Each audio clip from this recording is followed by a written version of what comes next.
All right. So we are in Hebrews chapter 7.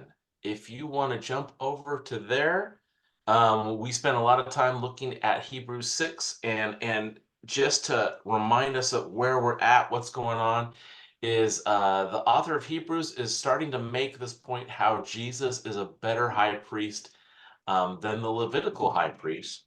And he's going to make several points about that, but uh, he just started in chapter 6. He just kind of started to allude and show some pictures of how he's better, but he's really going to get into why the priesthood of Jesus is better than Levitical priesthood. I guess it's the priesthood of Melchizedek, but anyways, we'll get into that. So he's going to really start to unpack this argument, and I think it is worth pointing out as we're going to go through this. For us, a lot of this is not really, it's a no-brainer. We're going to read through this and we're going to be like, oh yeah, of course Jesus is better than that. But I just want to remind us that one of the things that at least I have been learning, and I've been bringing it up several times, which is that there's a lot of cultural context that is in wrapped up in this book of Hebrews, and it is written to the Jews, and this was at this time a something that they were struggling with, that Jesus could be the high priest and that his priesthood could be better. And I'm saying that because he spends a lot of time going off on why this is true. And for us, it probably would be a 5-minute discussion. We'd be like, okay, yeah, I get it. I'm on board. But because of their Jewish culture and their understanding of who the high priest is, the fact that they're seeing them every year, going on a trek to Jerusalem, making sure that they're offering at the temple, all of that, they've got this culture that's kind of wrapped up into it. And so there's a little bit more pushback that he's really having to get through. And I think the same might be true for there are things that we have in our culture that are kind of weird, in that weird is not the right way of saying it, but we have cultural context for us too that might be a little bit different, that might somebody might have to might push back on if we were to mention that there might actually be something a little bit different. And I'll give you just a weird silly example. um there's so many songs written about the name of Jesus and how it is a name exalted above all names, and it is a great name. And if you were to be in a church that started saying maybe it would be better to call him Yeshua, some people might push back on that, right? We have this Christian Western culture of calling him Jesus, although technically that's not what his name was. So it's just this interesting thing where there could be some cultural pushback on calling him something other than Jesus, when logically it might be okay. And so I'm just pointing out this, we have these cultural contexts with these things, which is kind of funny. And so he's going to explain this in length. So let's get into chapter 7. Let's see. Anybody up for reading verses 1 through 3? All right, let's go with John. And then Sean, I'll catch you on the next one. 7, 1, 2, 3. Excuse me.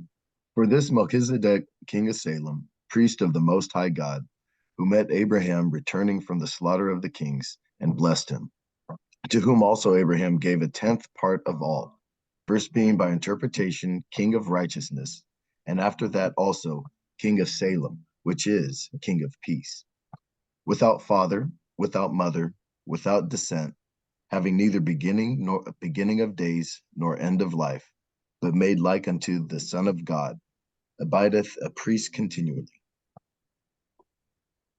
All right, so we're going to spend a little bit more time now talking about who Melchizedek is, because eventually it's a question that we're going to have to tackle, and he's bringing it up here. This is just really interesting. Um, Again, I feel like I want to share a little bit more than I need to, but I'm going to share with you a little bit of my philosophy of doctrine and just interpretation of the Bible and some thinking about it. And my personal philosophy is, and I've experienced some of the issues with this in the past. And so this is kind of how it's developed. And it's very simple. It is if you have lots of verses that tell you something, then you are on strong foundational ground. You are good to go. You can look at it and say, okay, this is what they're saying because it says it in another place over here. It says it in another place. If you want to talk about if Jesus is the Son of God, doctrinally, if you're looking at it, you're on solid ground. It's in lots of places. In fact, there's this funny argument that can happen. I think it's in Mark chapter 1, verse 1, where it talks about how Jesus is the Son of God, but there's some people who are concerned because they think that that one phrase, Son of God, might have been inserted by a scribe. But the issue is a few verses later, I think it's like in verse 11 or 10 or somewhere around there, it actually says he's the Son of God, and nobody has any problem with it. So again, there's no problem with it because it says it in multiple times. It's pretty clear. If you run into a verse and there's only one verse that says it, and you're trying to build a doctrine or a theology or an interpretation based on just that one verse, in my opinion, you're on shaky ground there. You might be right, you might be wrong, but it's only one verse. It's shaky. And then I've even seen it where some people will develop a doctrine around one word that's in one verse. And in my opinion, you are on dangerous ground right there because it wasn't written in English. We're talking about some language differences, and one word can really throw you off. And so Can I you just pick have to on be one word? really careful. You bet. Yeah, Dangerous ground. Well, that's sure. two, but dangerous. Yeah, As long as it's not dogmatic, I think that any number of theories that indicate a pointing to Jesus Christ is not a bad thing. What's bad is just treating it dogmatically, and I think that's what you mean by doctrine. And so sure. I'm sensitive to that because it's Yeah, a fine line. yeah. I mean, it's a difference between shutting down a conversation and opening it up for hours. Because I shudder at the word dangerous ground to be talking Yes. certain things because that's what we Yes. do, right? We explore. So bear with me. I apologize, but that's something of a personal peeve. No, that's absolutely correct. And I think all of the times that I can think of where I've experienced where it's been a problem is where it was dogmatic, where it was. And often it was all around the same word, which is all. People will get stuck on a word all, and they're like, it Hyperbolic means language. everything. And you're like, I don't actually think this means everything. In fact, I could show another place where it says something that's kind of says maybe it doesn't mean everything. So but you're right. That is a good point that if you get stuck on that one word and you're dogmatic about it, um, you could be wrong. And that's what I mean by dangerous ground. Yeah. You could be wrong, and you're fighting a fight on something you're wrong about when you just don't have enough to really say this is true. So So you I'm mean bringing that shaky up. ground. Sure. Instead of dangerous, we want to say shaky. That's fine. I'm a nerd. Yeah. I mean, you could be on dangerous ground and be safe. So Oh, cool. sure. That's just the way things are. But yes, yes. So that's my point, and we're gonna run into some of those in these three verses, and that's why I'm bringing this up because there are some things here that are gonna happen that people will get dogmatic about.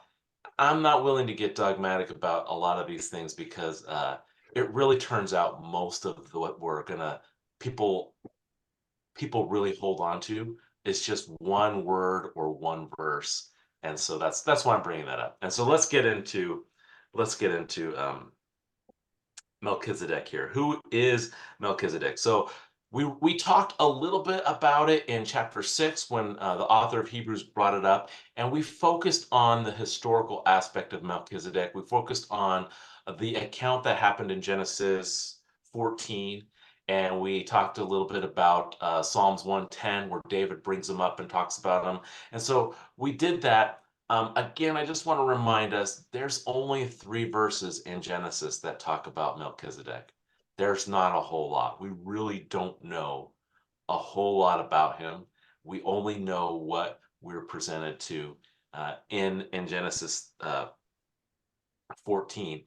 Biblically speaking, that's what I'm going to say. Biblically speaking, there are actually extra biblical writings about Melchizedek, which is very interesting too. And so people can talk about that. I have it written in my notes just a little bit about what some of the extra biblical things say about him. If I forget, you're welcome to remind me. I'm going to hold it off until later.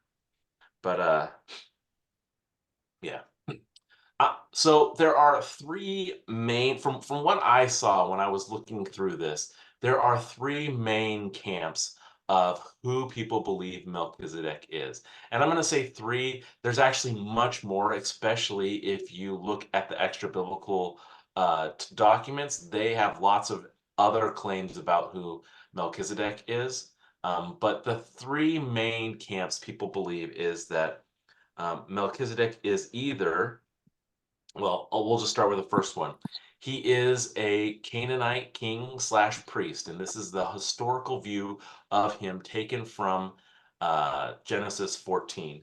And that's this idea that he was, as it says in the text, he was the king of Salem. And Salem is the ancient city of Jerusalem before it was conquered by David.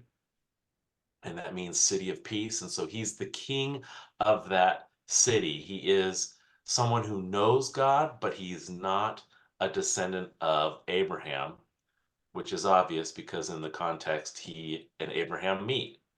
Um, and some people, I just want to point out, this is really cool because we do know this from Genesis. That's who he is. And we do know that there is a king who is a believer and follower of the true high God, and he is not in that family of Abraham. So it's kind of cool that there's that. He's not an exception. There are others in the Bible who are like this. We can think of like Balaam, who was a prophet, and he was not a Jew, but he was a prophet who knew who knew Yahweh. So just this cool, interesting thing. So there's this one camp that's what they view Melchizedek is. That's really all that they do believe that he is. He's there. There's a brief mention of him in Genesis, and he's a cool picture, and we'll talk about that in a little bit too. But that's really all who he is. There's a second camp which has this interesting other idea about it, and they think he might be a son of Noah, usually Shem. And the reason they think of that is because um, in Noah's day and before Noah, people lived to be a really, really long time, like nearly 1,000 years, 600 to 900 years. That's how long they lived. And then after Noah's time, they didn't live to be that long. They lived to be, 120, 70 to 120, somewhere around there, just like we are kind of today. So there's this idea when it talks about Melchizedek not having a genealogy and not having a mother or father. They believe that the reason they're saying that about Melchizedek is because he's one of these descendants of Noah who actually was pre-flood and lives to be a really, really long time. And so when people bump into him, all they really remember is that he's old. They've just always known him. He's always been around. He's always been old. And so that's kind of how they fit in to this camp. And so this is this other camp that he is a historical figure, but he is also the son of Noah that happens to live much longer than everybody else. And then the third camp is that this is Jesus Christ. This is a Christophany. And so this is a pre-incarnate Jesus. And so those are really the three camps, that he's just a regular old person. He's a historical figure. The second is that he's this person who lives much longer than everybody else, so his history is not really well known. And then the third is that it's actually Jesus. I'm going to take a drink here.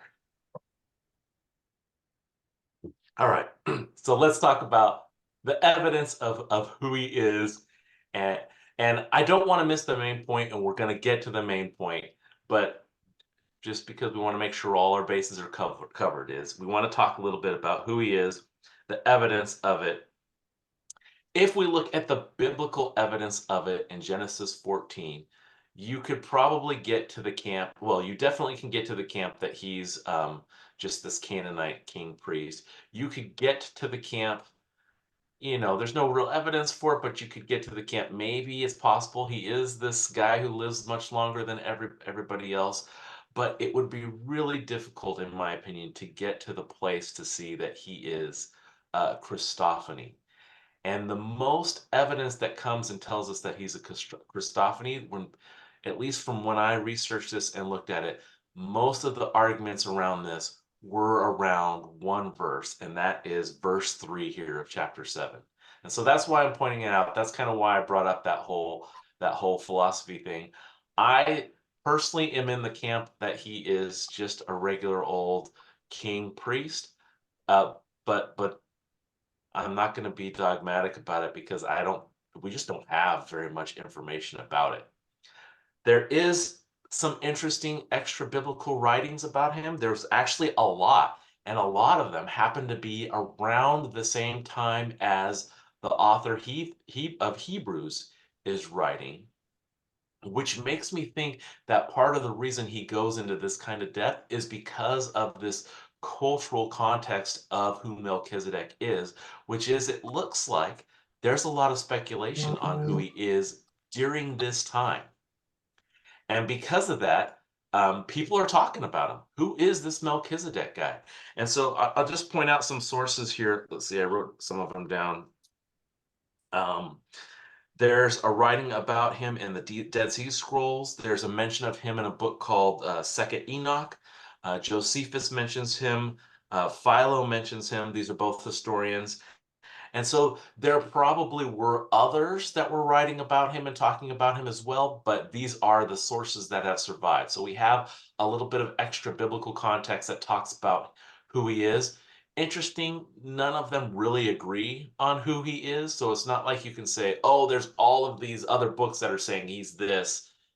There's some that say he's angels. There's some that say that he's the Logos. There's some that say all of these other things that honestly, as I was reading them, I don't quite understand what they were claiming who he was. There was just some weirdness about it. Let me see if I understand your last point. It sounds like you're suggesting that he's bringing in the discussion because of a cultural discussion of Melchizedek. That's right. I don't see that. I think that he wouldn't do that. I don't think the Bible tends to do that, but it's more that this is part and parcel to his argument. So yes, why would he yes, bring up and an no. extraneous discussion about Melchizedek if just to cover a cultural concern? It just doesn't seem to be his approach in the letter at large. Let me rephrase that because I think you're right, and I think maybe I wasn't clear or I was vague on some of the things. He's definitely bringing in the Melchizedek because of Psalms 110, where David says that the Messiah is going to be of the order of Melchizedek, a priestly order, and he is a high priest. And that is the main argument that he is bringing up, that Jesus is this Messiah who is of the order of Melchizedek, and he is a high priest. So you are right. That is the main argument. What I'm talking about is some of the things that he says specifically in verse 3. I think there might be some cultural context to that we're not quite getting, which is and here is when I did some study about it, it's really interesting. I was telling Tim about this. I seem to see two different distinctions. The biblical scholars were looking at this and they were saying that the author of Hebrews is not making a truth claim in verse 3 about who Melchizedek is. He is not making a truth claim that Melchizedek has no genealogy, that he has no beginning and he has no ending. He is talking about the fact that there is a lot of people speculating on who Melchizedek is, and he's just acknowledging that there's a lot of speculation on who he is. And that's just verse 3. That's just pointing out that we don't really know this stuff about who Melchizedek is. So that's the point that I'm making. if you look at the theologian side of things, where people were making the argument that he's a Christophany, it was interesting. Those weren't Bible scholars, those were theologians. And then they take verse 3 as a truth claim of this is who the author of Hebrews is saying Melchizedek is, that he literally has no genealogy. And even that's a little dicey, but more importantly, that he literally has no beginning and ending. And Well, so that's the point that I'm making is you could be right. It could be that he is making that claim, but you could also be wrong and that he is bringing some cultural context and just acknowledging that there's a lot of speculation going on about who he is, and that fits with what he is saying. And that's the point I'm trying to make, Eric. It is just mostly around verse 3, is that I don't know that we have enough information. We don't have the context of what's going on at the time of the writing to say definitively that he's making a truth claim of verse 3. Does that explain it Fair. better? That's fair. Hey, I have a question. a week ago, John asked me this same question. Who do you think Melchizedek is? And I was firmly believing that it was a Christophany. And so I've done my little study of it. And there's one All right. word that changes everything in my mind. And I've actually changed my opinion of Oh, who Melchizedek is. Because Is it like? the word is like, which is yes. in the Greek, it's resembles. That's really what it comes out to be, is that word like is resembles the Son of Man. And that's what changed my mind of who he was.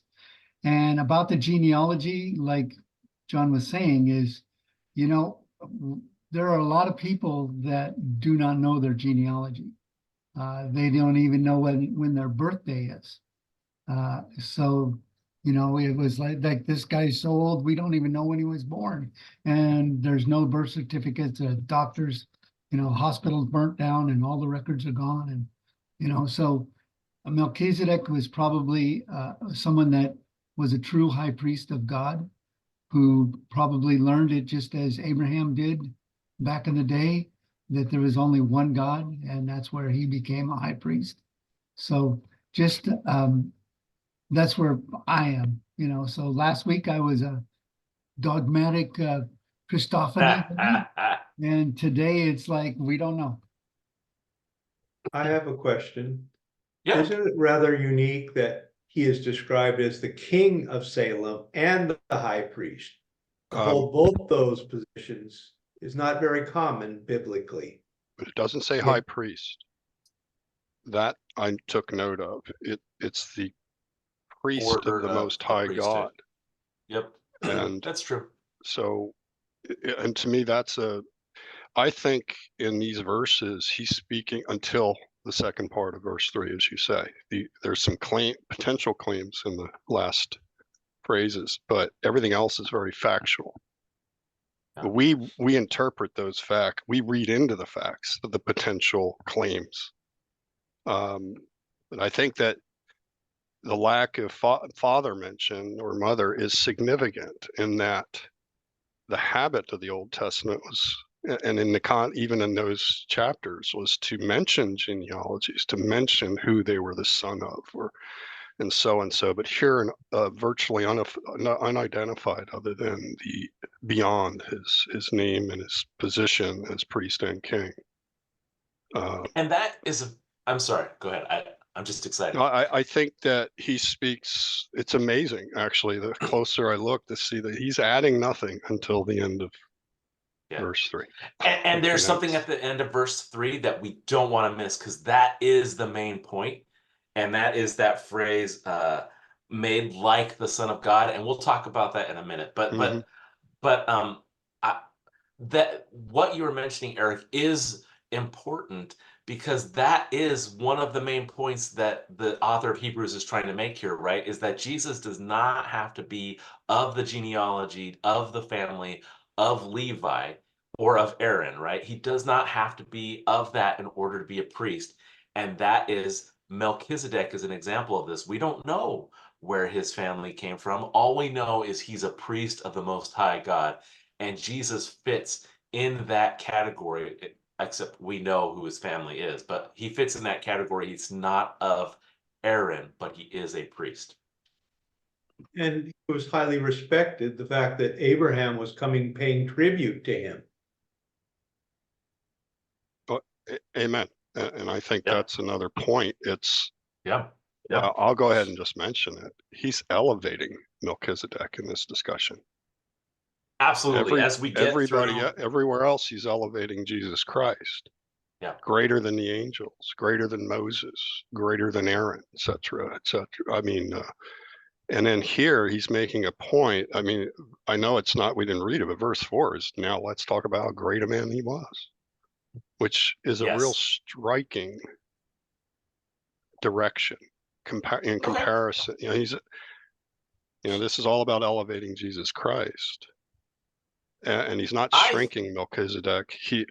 I think the key is he's elevating the fact that there was a priest, but here he's elevating the fact that he was a great man, which is Yes. interesting. And That's all. let's talk about it, but let's wait until we get to verse 4, because I think there is a good reason for doing that.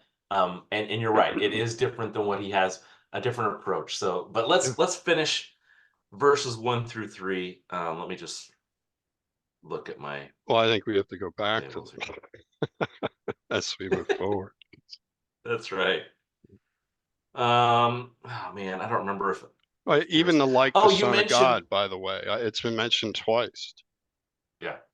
That doesn't distract. That doesn't really, to me, discern the direction of whether it's a manifestation of God or Christ.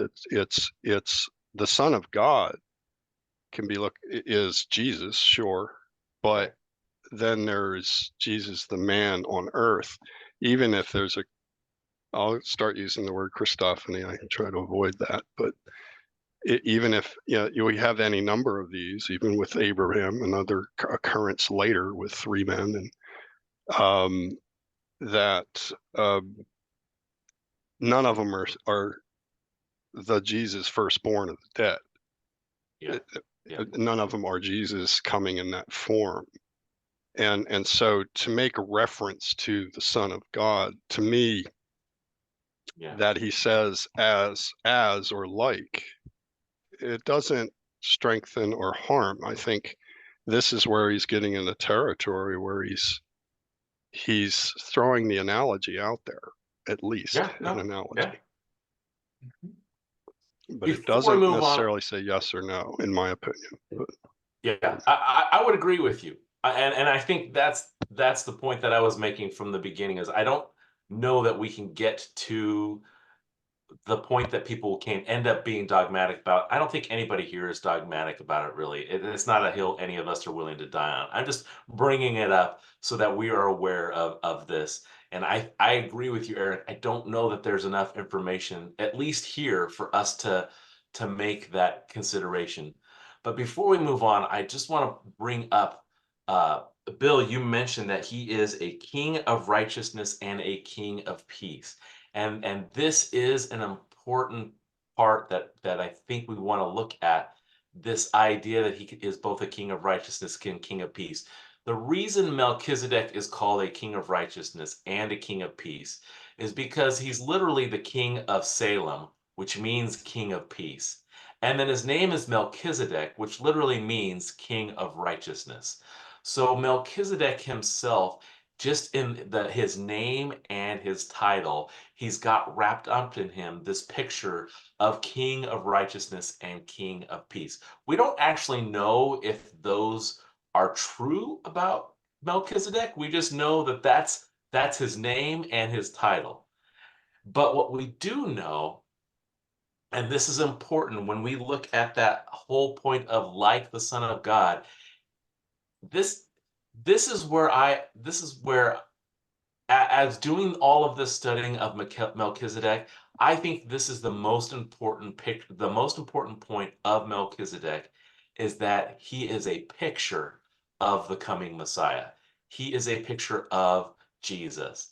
And I'm saying that he's a picture of it. We can definitely get that he's a picture of that based on the wording and all of this stuff.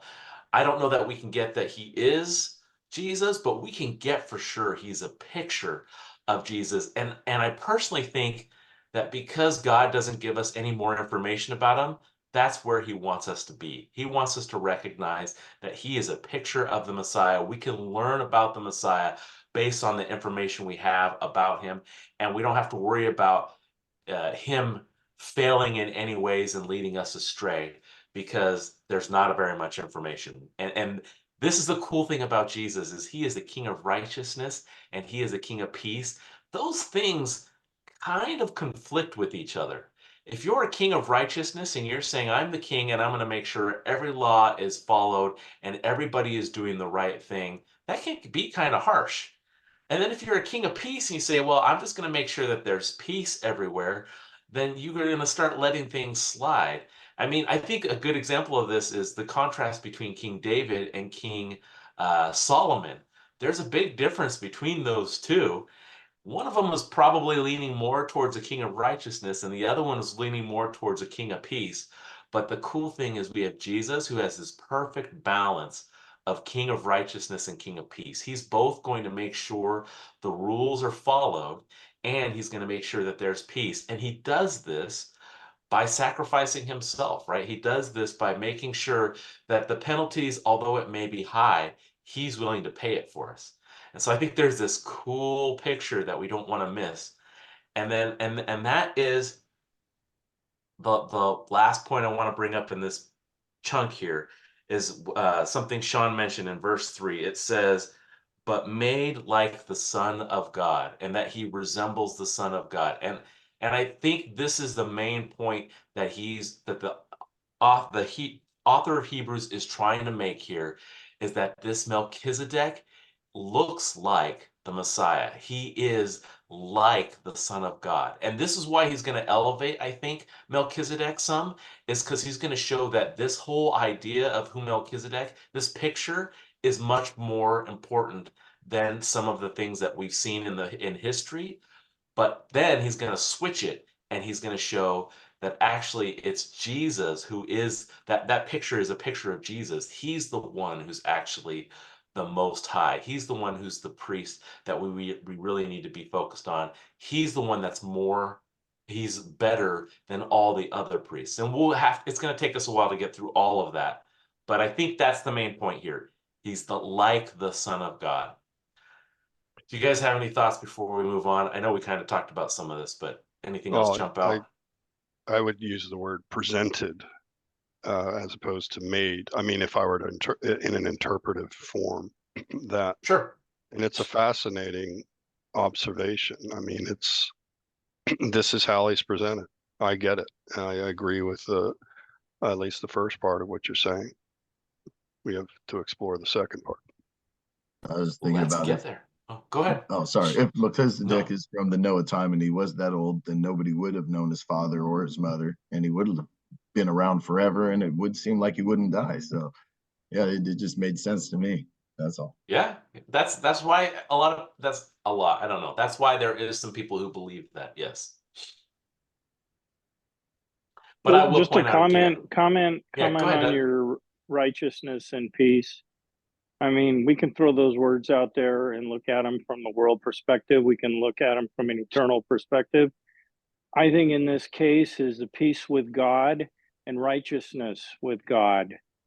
That's quite a bit different than looking at it from a world perspective. So you just can't, you got to look at those words. I mean, Jesus, he was the peace of God and the righteousness of God. He was God. And that's what he exemplified on earth and in his eternal time. That's a good point, Doug. There's when we say peace, that people can think that peace means lack of conflict, but when we're talking about what the Bible's talking about peace is being at peace with God. When Jesus comes and he's born and the angels say goodwill towards men, peace on earth, they don't mean there's going to be lack of conflict and everybody's getting along. They mean now they have the ability to have peace with God. They can be reconciled so that they're not at war with him. That's what Jesus is is coming to do. And so that's a good point, Doug. Yeah, big difference from Give Peace a Chance or Peace and Love from Ringo. That's right. All right, let's move on.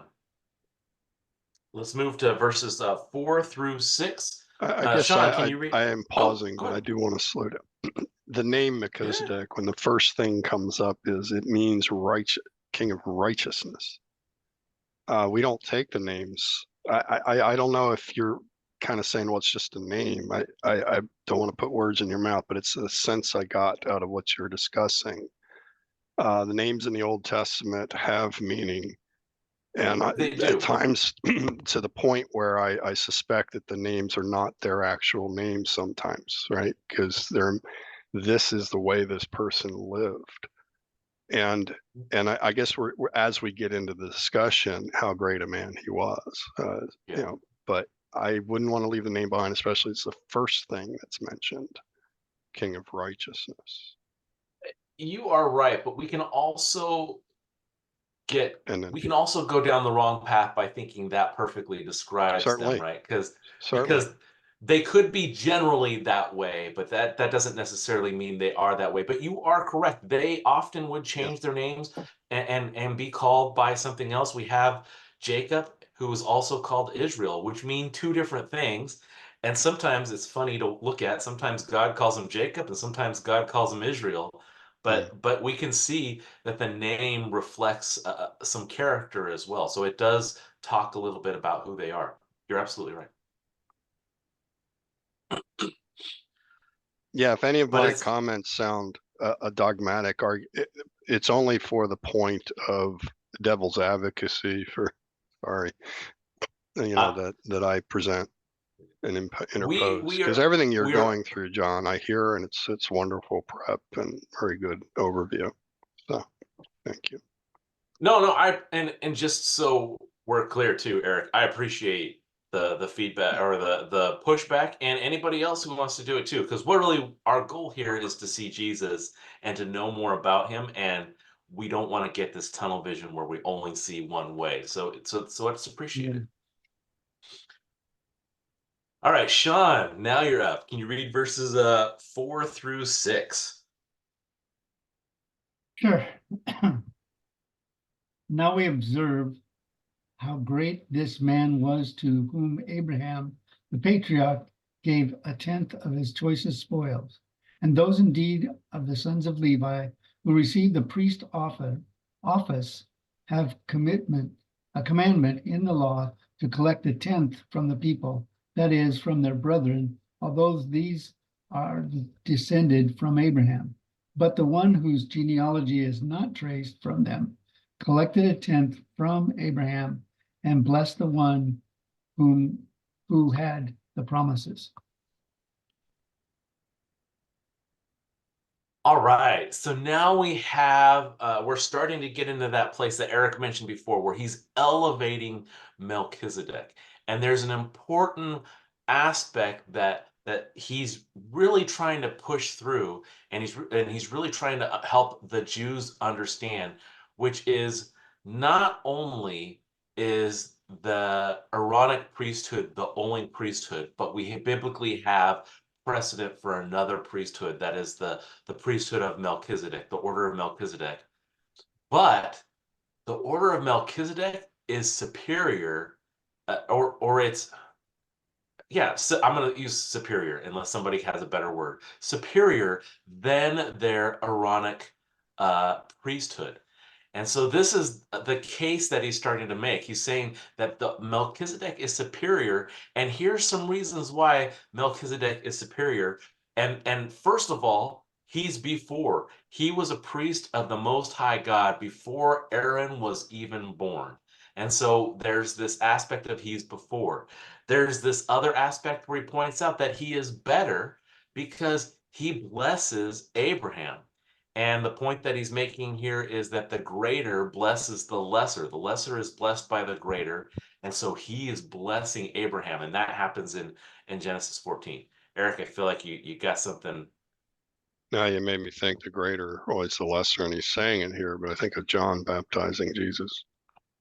Yeah. And so, but it was the Holy Spirit who blessed them. But yeah, sorry, just making me think, and it manifests physically, unfortunately. No, that's good. The So Jewish so he's people tithe to the Levite tribe, yeah, that's right. 10%. That was command of Moses. Yeah. But Abraham voluntarily gave 10% off the top to Melchizedek. It wasn't a command, it wasn't a law, it was out of Yeah. respect. Yes, and so there is this other aspect where Moses, Abraham is recognizing that Melchizedek is a I'm using the word high priest because that's just the way I think, but Eric is right. It doesn't call him high priest. It just calls him a priest of the Most High. So Abraham recognizes he is a valid, real priest of Yahweh, and so he also gives him tenth, as you mentioned, voluntarily. There's just this understanding that that Abraham gets that Melchizedek is important, that he is the real deal, and again, that's what is being brought up here: is that Melchizedek is he is a real priest of the Most High God before Abraham. And back to verse 3, the one that trips me is he remains a priest perpetually, or whatever the various translations are. Yeah. That claim, I find that one is okay. Who's writing this? And I start to think, okay, it better be Paul, it better be an apostle, if you know what I mean, to make such a claim, because I don't see that.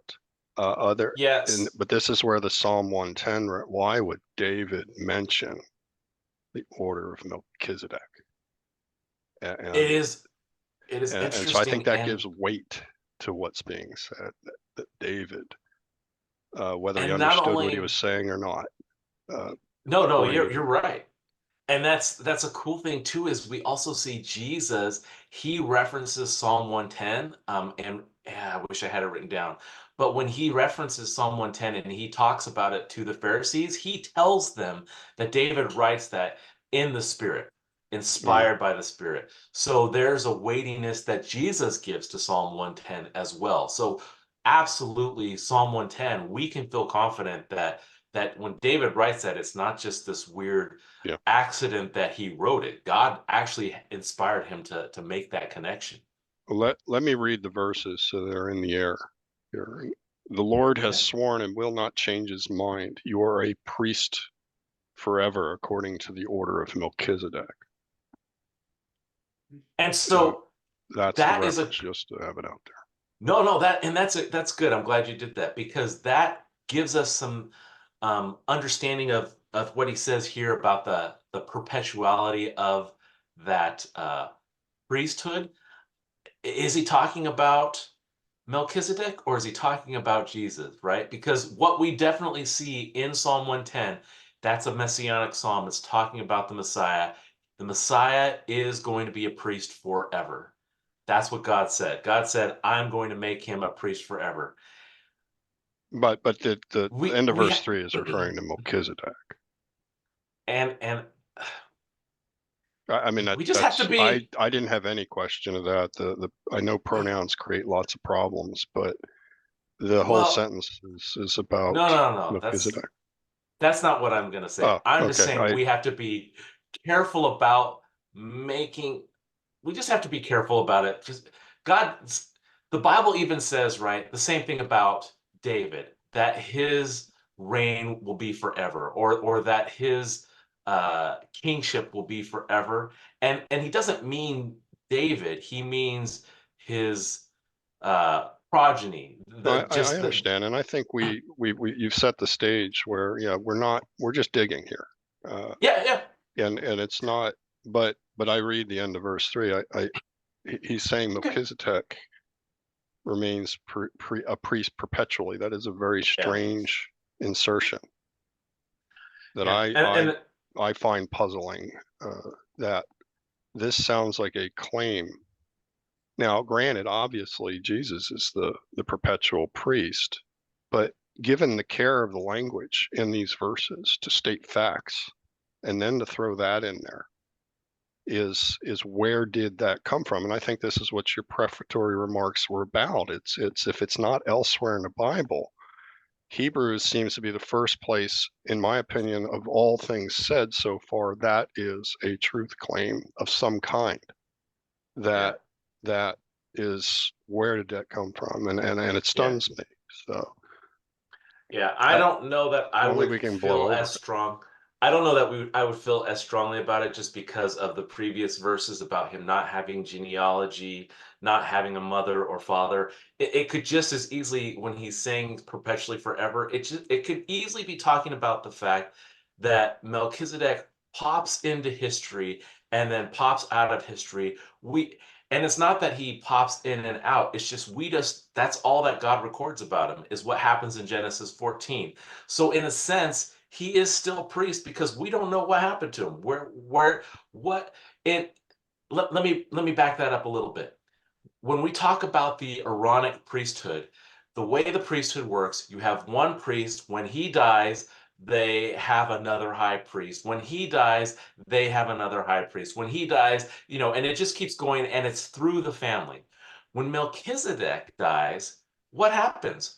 Is it going through his family? Is it going through what's going on there? We have no idea. So, and I think the point here is that priesthood is still continuing today, even though we don't really know what happened to Melchizedek. Melchizedek, we don't know. And we could say that it was Christ, and maybe that's right. I'm just saying maybe. I don't know that we have enough information to make that certain. But so what maybe you're it's saying, and not. I agree with, is the order remains. That's right. But The- unfortunately, that's not what verse 3 says. But okay, yeah, I mean, if there's any other Okay, thoughts yeah. on it from other folks, what I'm hammering is a horse with no voice. I mean, it's not, Yeah. it's out there, and Yeah. I don't have not heard an explanation for And what this means. I think what you said, John, is absolutely correct with regard to Aaronite. That's what's being expanded on in the subsequent Yeah. verses. But this is, given again the care of the words in verses 1 through 3, to throw that in at the end, and that's maybe where the cultural stuff might come from. But I hate thinking about cultural references. And that's exactly what I was gonna mention, which is there is in chapter 6 when he talks about there's these doctrines that everybody should know. These are these basic doctrines, and he starts talking about stuff, and I'm like, I don't know what he's talking about because there is this cultural basis for what he's talking about to an audience who gets that. And you're right, he is using careful wording, but I just don't know. You don't know because you're not a Hebrew from how many years in the past that a lot of their, it wasn't all the written word that they dwelled on. There was a lot of spoken word that was the foundation of the written word. That, you know what I mean? I'm sure in those Hebrews, Jewish, whatever, in Abrahamic times, there's all this stuff that was spoken, right? And it's not written down. Yep, right? I It's understand that, but cultural. I'd never look at the scripture as a reflection of the culture. Culture must be considered, but this is factually stated. He remains a priest perpetually. If that's a cultural interpretation, unfortunately, it's in the Bible and now it's fact. The question is, what does it mean? But that doesn't mean the Bible can't reference the culture, because there are other places where it does do that. And I mean, you can look at there's even other references to books that aren't even in, or writings that aren't even in our Bible, where it references those. Oh, yes, but this is making a statement of fact. I mean, this is what do you call it, indicative? Okay. This is not some think, or what you believe, or what we believe. He just flows it right in this series of facts and says he remains a priest perpetually. I don't think the scripture would affirm a cultural interpretation that's false. It would instead affirm a fact. And so the reason why this is important, because I think everything about who the author is, and again, back to your original remarks, if it's not backed up in the rest of the Bible, it becomes a question. And that's why I go, boy, if this is not expressed through Paul's mouth, who is this guy making such an assertion? And we can't just write it off to a cultural reference. I mean, that's where I sit on this. I mean, I don't mean that I am arguing. Yeah. I am arguing, Yeah. but it's really You are, struggling with myself on this. yeah. So, Do we Go know, ahead. do we know when Melchizedek died? Do we know that he died? No, No, no, we don't know. All we know is those 3 verses in Genesis. There's, like I Yeah. mentioned, there's the extra biblical. I should have mentioned the extra biblical writings of him that we have. Those are 1,500 to 2,000 years after this event happened in Genesis. So how reliable do you want to consider these extra claims about who Melchizedek is? I don't know. And there's a lot of good questions here. Here's the truth: when we get to heaven, and if God says, "Hey, that John, that really was me back there," I'm gonna be like, "Sweet, tell me about it. I don't understand that. Tell me what's going on." And is that gonna be your first question when you get to heaven? Where's oh Melchizedek? no, it's not gonna be near the first question. But I have eternity, so I'll get there. Got all your questions lined up. okay. I'm happy to let God surprise me, and so hey, you could be right. This could be a truth claim. I don't see it, but that could be. My only point, it's not to be ignored. I mean, if I Yeah, can't yeah. explain it to a non-believer, and am I going to beat myself seeking understanding of this? No, this is not high in a priority. Because the greater point you have made, and that is, this order had meaning and greater meaning than Aaron. So I'm there, right? But I Unfortunately, acknowledge the we are difficulty. out of time, so we are going to You're have kidding. to Sorry, guys. pause this conversation. No, this is all good. And we will pick it up next week, but we don't want to miss this important fact, which is that we have a Jesus that is a priest, and he is better than the Aaronic priesthood. We saw last week this cool picture of how he is our anchor and he pulls us into the presence of God. Just all this really amazing stuff. We're going to look further and see more amazing things about how Jesus is better.